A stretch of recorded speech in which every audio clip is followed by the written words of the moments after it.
Good evening, everyone.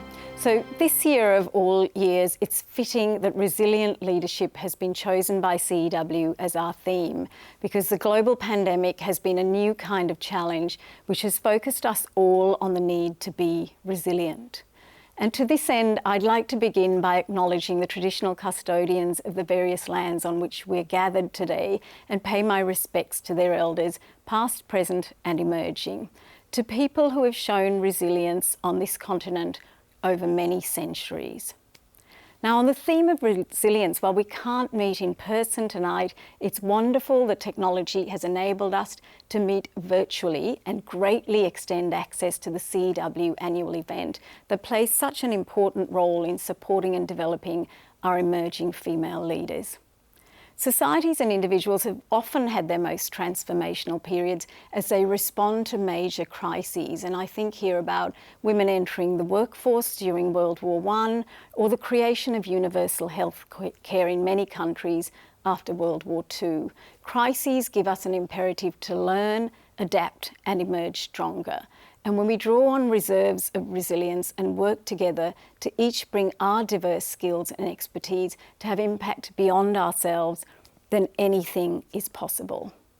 So to me, resilience is about three things. First, it's our ability to quickly accept circumstances and obstacles beyond our control, but identifying which ones are real obstacles and which are just perceived obstacles of our own imagination or attitude.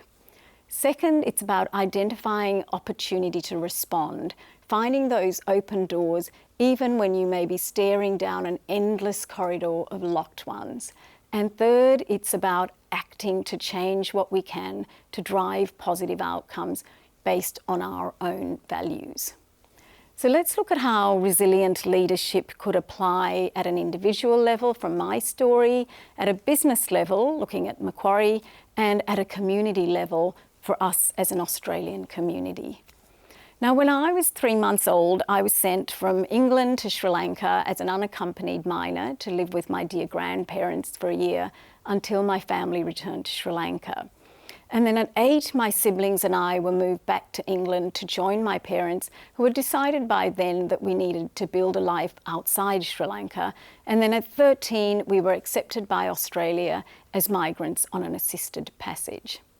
In our 5 years in England, we faced financial hardship, so moved homes a few times, I changed schools 3 times, changed friends and changed continents. This could have been unsettling for a child, but I looked on it as an opportunity. Possibly from natural resilience, I was able to quickly accept that I could do nothing about our peripatetic circumstances, but I appreciated that I still had choices and things I could control, including my attitude.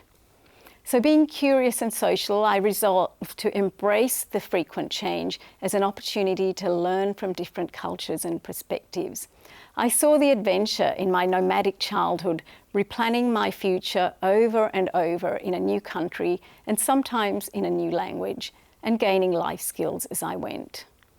And interestingly, one of my children at age 7, when someone remarked that it was so hard in this country to have dark skin and not look like everyone else, calmly responded by saying, "The best reason not to worry about your dark skin is there's nothing you can do about it."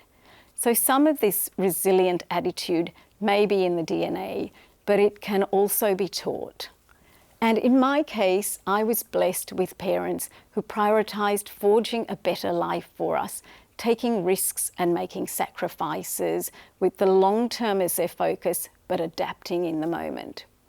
So through our difficult circumstances, my brother, sister and I were always made to feel loved and secure and allowed to believe we had the opportunity to build any career we wanted, regardless of our gender or ethnicity, our financial situation or the country we were living in at the time.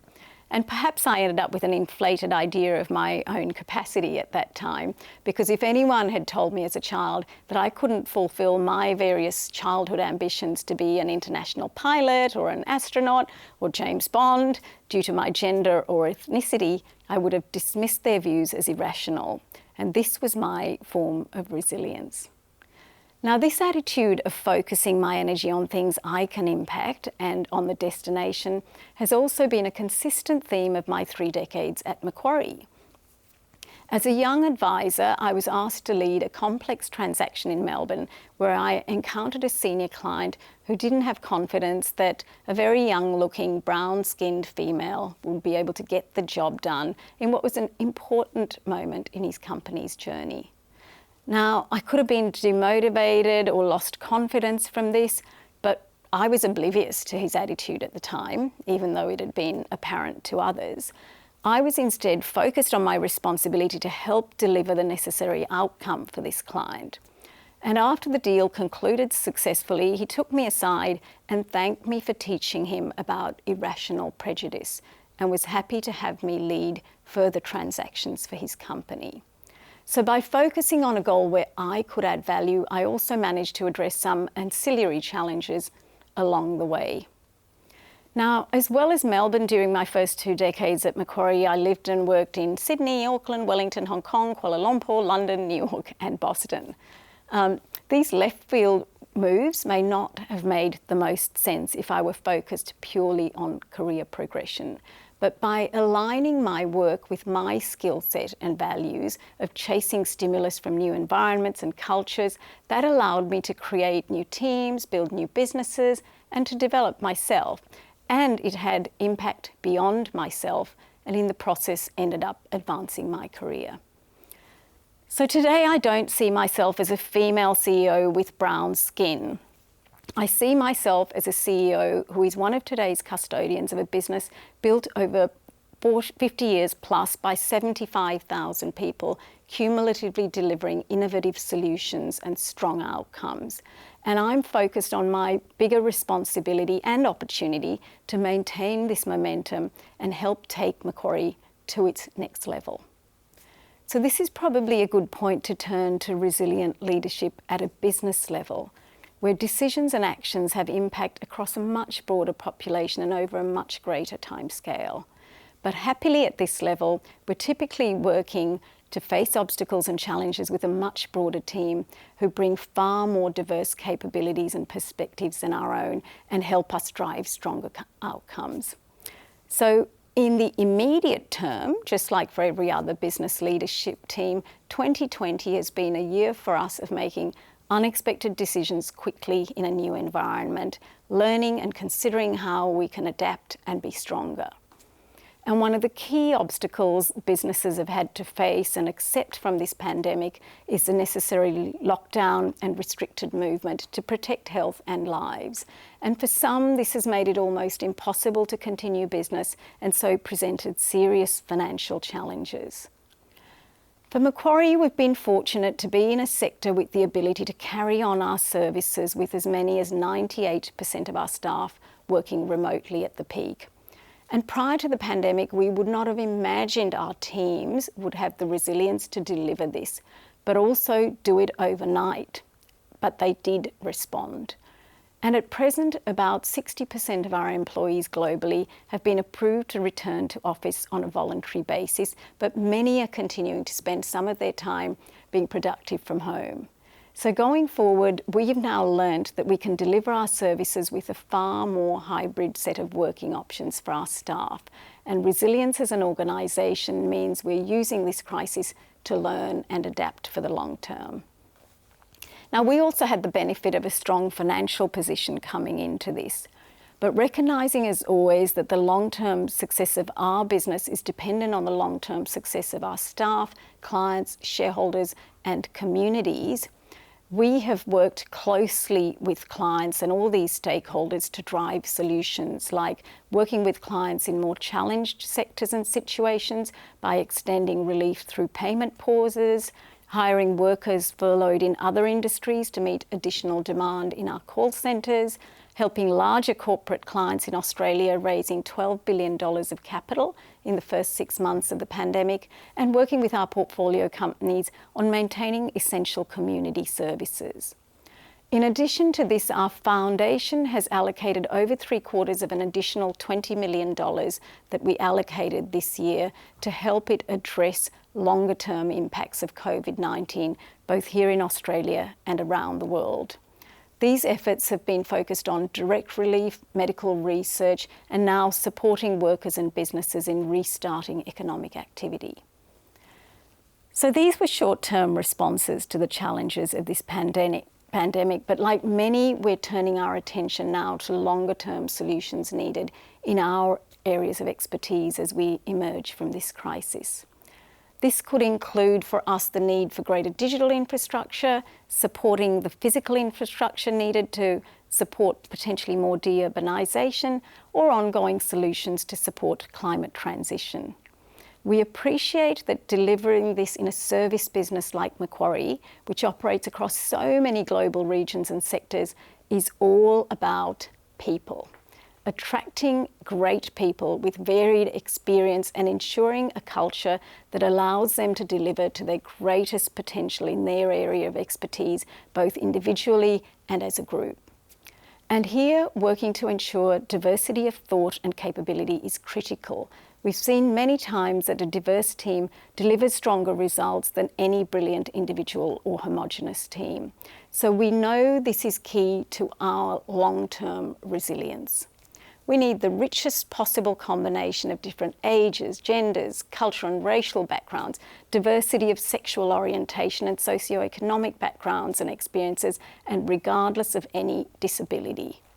This allows us to challenge each other's perspectives, informing better collective decisions, improve understanding of regional and sectoral nuances, and gives us greater empathy in serving a much broader client and community base. It also makes for a more interesting workplace. But of course, this requires focused effort, and taking gender as one very relevant lens for us in the CEW community, at Macquarie, our applicants are typically still only about 35% female. And even though we recruit equal numbers of males and females at starting levels, representation then falls through the mid-levels and, like the rest of our industry, is down to low double digits by the most senior levels. At entry level, our application rate reflects the still low proportion of females electing to study some relevant subjects for our business. So we're investing time in creating a wider pipeline of female graduates and explaining the appeal of a career in finance to high school students and female students in undergraduate courses and promoting STEM subjects. And this work includes partnerships with education institutions, participative events and internships. My main message to girls out there is why let boys have all this fun? Now, issues behind lower representation as careers progress are complex and still need work, but balancing work and family appears to be one material contributor. So we're focused on the support we can provide as life circumstances change over the course of a career, including flexible working. And 2020 has taught us a different balance between work and personal commitments, including in my own case. So now we have many male colleagues who have taken extended periods of parental leave. This flexibility for men is also providing more choices for women. And we also have an active returner program in all regions for parents coming back to work. Then at the most senior levels across our industry, the very low representation levels are probably being contributed to by a range of factors, but probably including unconscious bias. And as I said in relation to my own story, it's a misguided perception that physical characteristics have any relevance to ability to contribute in our industry. However, these perceptions persist, and we need to understand the experience that's driving them to help demonstrate that people may be creating imagined roadblocks in this area. Ensuring this diversity is also key in resilient leadership at a community level, where decisions have impact well beyond individual businesses and can be felt for generations beyond our own lifetimes. Now, as I mentioned at the beginning, humans have responded to past crises, taking the opportunity to come out stronger. And writers like Matt Ridley in The Rational Optimist have pointed to the success of our species beyond any other on this planet, coming down to our ability to work as teams, each focusing on our specialist contributions and complementing each other. So as we've seen in responding to this pandemic, some have developed vaccines at a faster rate than ever in human history. Some have focused on healthcare and treatment, others have focused and worked in areas of direct relief, or to improve technology to keep people connected in ways that will change how we interact forever. Now, if we want to empower all our citizens to contribute to their full diverse abilities and keep ensuring we come out stronger from crises to come, then growing Australia's standing as a land of opportunity is key. If we do not create equal pathways for females to deliver their potential in the same way as we do for males, females being half the population, we will not engage and gain value from them, which will lessen our output and growth.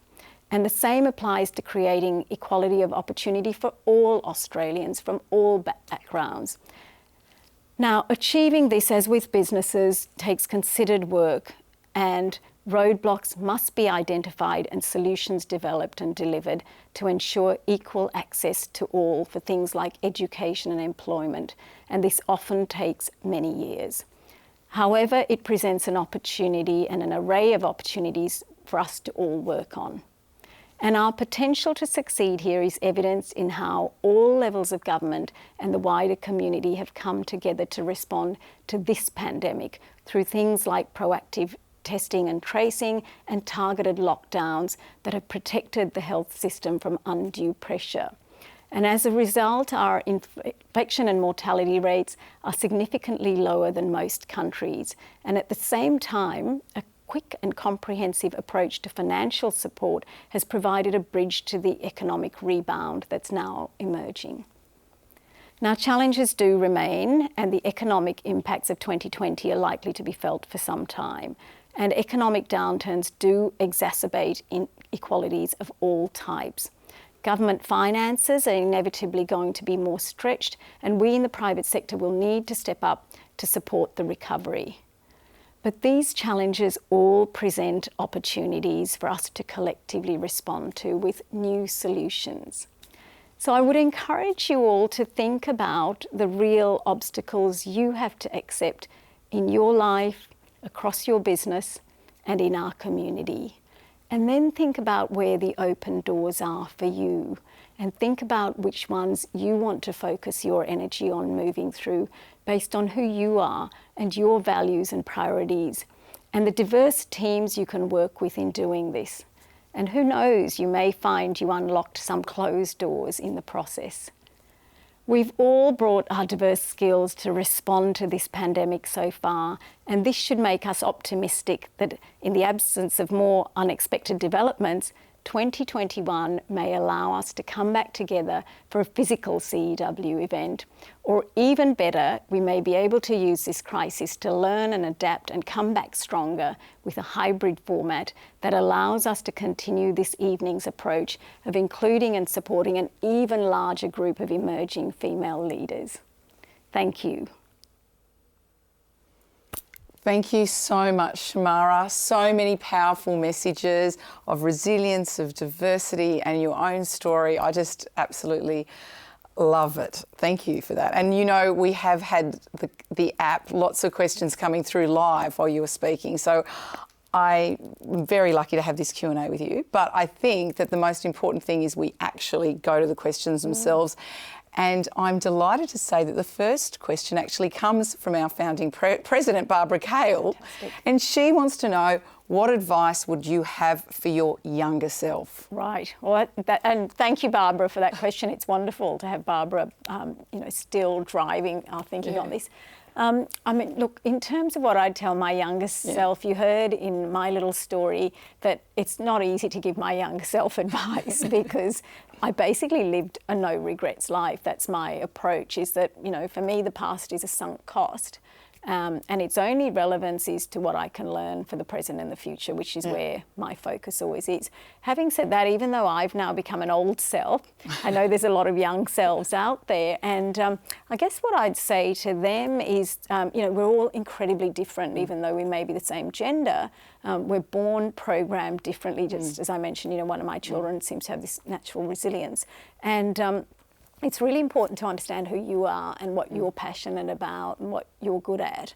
And, we've had such an array of CEW speakers who are females. We've had entrepreneurs in fashion, in placement businesses. We've had quantum physicists. We've had people from retail. We've got me, an investment banker. We saw this evening Elizabeth Gaines speaking from mining.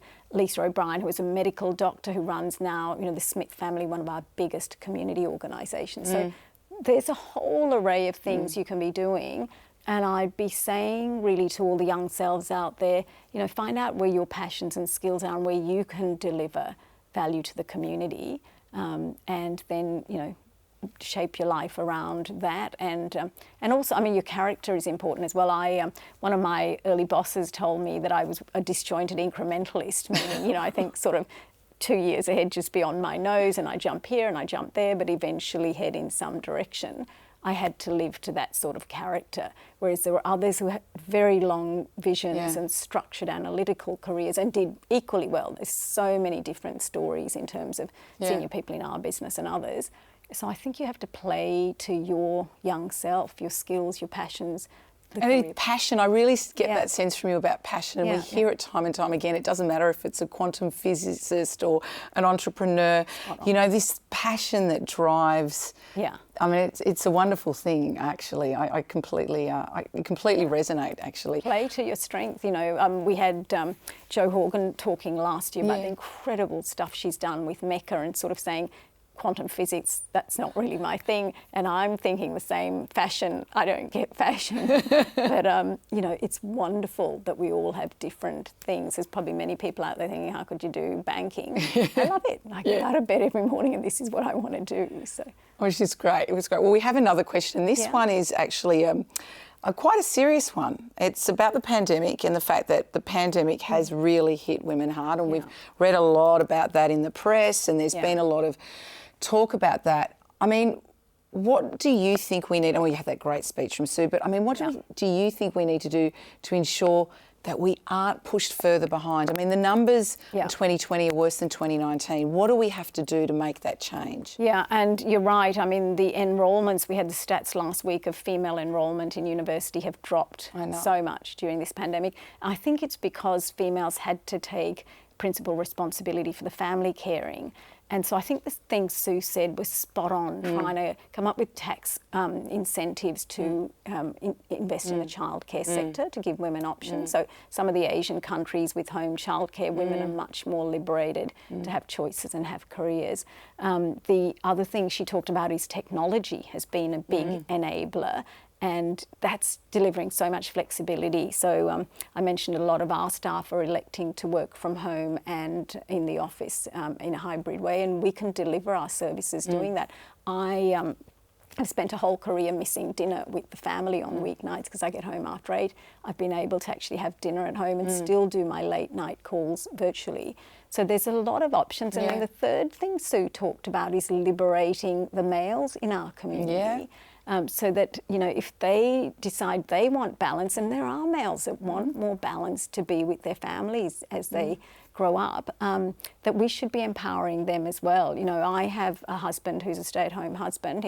He was an investment banker, had a big career. He's perfectly well adjusted and happy being at home. And I have a son and a daughter, and my son, when he was little, we said to him, what do you want to do when you grow up? And because of the role modelling he had, he was about 5, and he said, nothing, I'm going to be a normal person like my daddy. And we said, well, what will you do for money? And he said, my wife will work. And, now he's 18 and has finished school and he's still saying, I want to be a normal person like my daddy. I want to be a normal person. Good for him. We're having, as I mentioned, far more men elect to take extended periods of parental leave. Which is great. Not just for their kids, but one of my colleagues said, my wife's a doctor, she's been looking after the kids, I want to help her now have a shot with her career and I'll look after the kids. And first time I saw him, he was in the city wheeling his little daughter around the city, and there was food all over his clothes, all over her face. 6 months later, I saw them and they were all clean. He was making all these dishes at home, and he'd nailed it in terms of and was loving it. So well, I think that's a really good point, isn't it? We all assume that our careers are linear, and just because we have, we're a parental leave or whatever age they are, we take some time. It doesn't mean we can't re-enter, and we can't. It's a long period of time. Yeah. So male or female, we should try and embrace family life, work life, and how you go about doing that, depending on your spouse. It's different for all of us, and I think if we have that flexibility, and culturally we accept it, and obviously at the Macquarie Group, that's something that you accept, and the company, I think culturally that makes such a difference to how people approach it. And I think that's changing, but it's, I think Sue nailed it with her 3 points on what we can do to just, in response to this pandemic, learn, adapt and come out stronger is empower women even more, especially with the technology and the flexible working. Yeah, absolutely. We have another question, and this is a fantastic question actually. As Australia looks to the future and the different skills that will be needed in the new world of work, what should women with aspirations to work in STEM and other non-traditional fields be thinking about? Right. Well, look, the first thing is it's wonderful if there are women out there that have aspiration to work in STEM, because I mentioned that there are sadly still unconscious biases that these industries are for men. And, as I said, I've not seen anything in my work that being a boy makes you better positioned to do than being a girl. And so I think the first thing is that they should go for it. They should pursue what they love. The second thing I found when I was young that helped me is think about a bigger goal. When you go to work for an organisation, instead of thinking, how can I get promoted? How do I impress people? It's, what is this organisation doing for the community? What's the whole point of my business existing? What do my clients need from me? And how can I deliver that? And then if you get on with delivering that, then I think people will notice you and your career will probably advance more. So it's like the classic Kennedy statement of, ask not what your country can do for you, but what you can do for your country.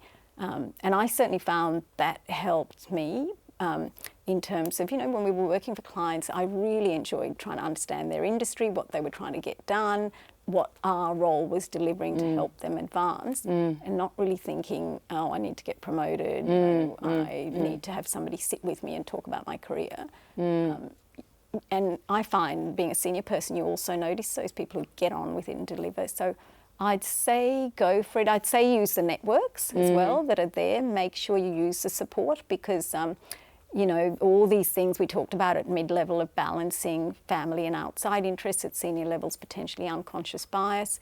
Be using the networks that you have to try and be aware of those and address them. But I think those are some of the things in terms of STEM, but I think it's fantastic that, I was a maths geek at school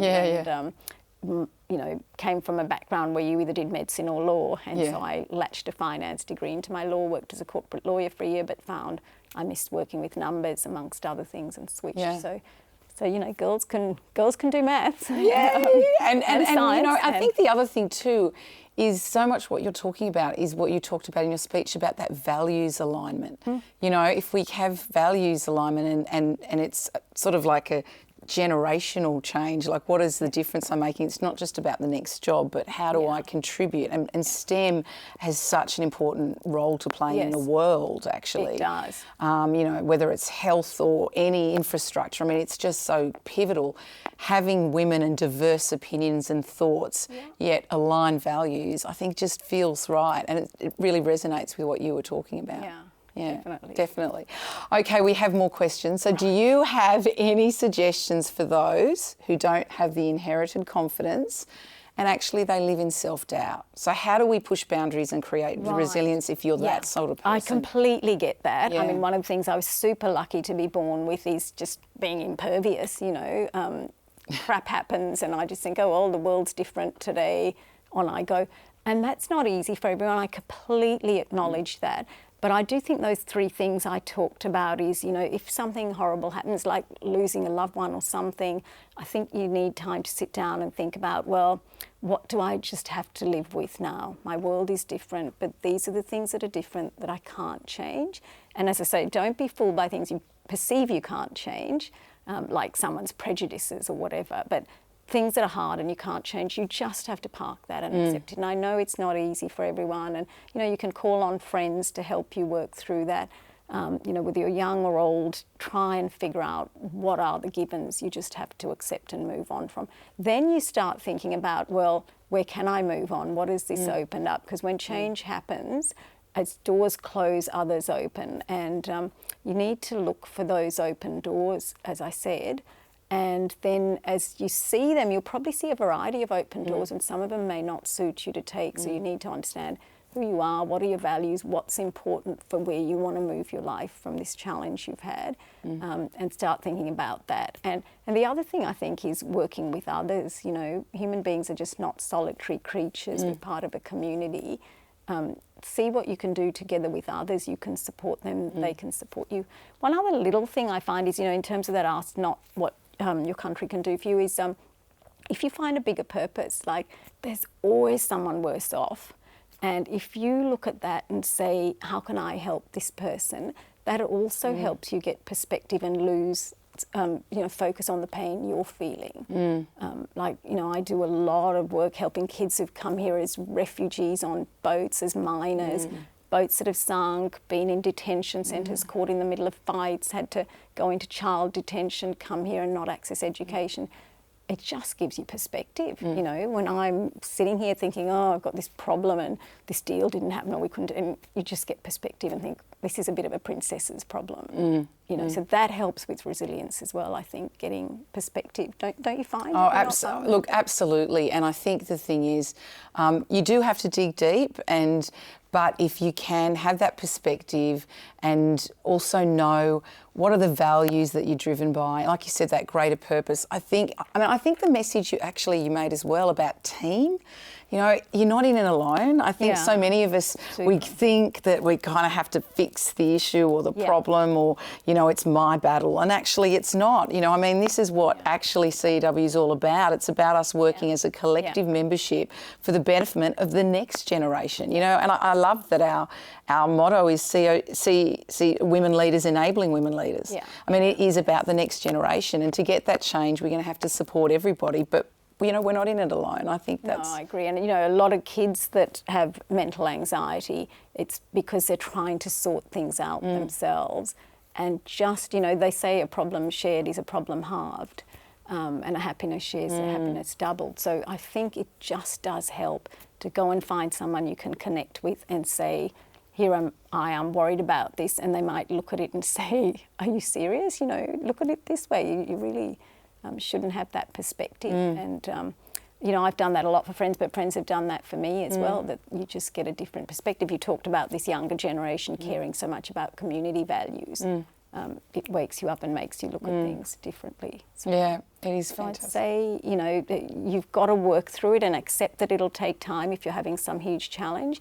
But your point's very good. Try and share, give yourself time, but figure out what's not movable and what you can push on and, you know, climb. Yeah, I know, it's wonderful. Well, I could talk to you for hours. You're amazing. Thank you so much for this wonderful evening. We have to keep the evening going because everybody's got to find out whether they won the raffle. And yes, I know. That's what they're all here for. No, they're here you for and you. I are a sideshow. Yeah. But look, thank you so much. I really want to, on behalf of all of us at CEW, everyone that's part of this, thank you so much, Shemara. It's been wonderful to have you, inspirational. You've given us resilience and pride, and it's been wonderful. Thank you. And I'm really honoured to be part of what CEW does every week, especially this important event of, you know, supporting and developing our emerging leaders through the scholarship funding. And, you know, I know we at Macquarie, when people suggested we should not have the event because of COVID, and we thought, look at the technology, let's go, because there are